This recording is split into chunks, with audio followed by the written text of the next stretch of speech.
Hello జనాలు, నువ్వు రాసే మాటలు మనసుకు చేరుకుంటాయేమో కానీ నా మాటలు నీ చెవులకు తాకినా చాలు.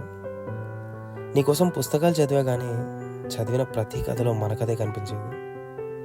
నీకు నచ్చే క్వాలిటీస్ ఉన్నోడు డైరెక్ట్ కామిక్ బుక్స్ నుంచి ఊడిపడ్డ సూపర్ హీరోలా ఉంటాడేమో, మరి నేనేమో ప్లెయిన్ పేపర్ లాంటి. నీ పోస్ట్కి అప్రిషియేషన్గా చాలా చెప్పాలనిపిస్తుంది, కానీ నీ మాటల ముందు నా ఆటలు సాగవని good, nice, బ్యూటిఫుల్తో సరిపెట్టేస్తుంటా.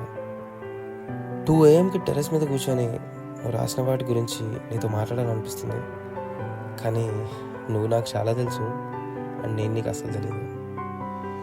Beauty with brains rare combination అంటే నువ్వు కూడా రేర్ అన్నట్టే కదా. నువ్వు నా మనసులో పెద్ద పుస్తకంలా ఉండిపోయావు. నీ మనసులో నాకు పదాల మధ్య ఉండే గ్యాప్ అంత చోటివ్వు. గాలికి పెట్టిన తెరిచిన పుస్తకంలా రెపరెపలాడిపోతుంటాను. ఫైనలీ చెట్టులా పుట్టి చచ్చి నీ చేతిలో కాగితం అయిపోవడానికి కూడా నేను రెడీ.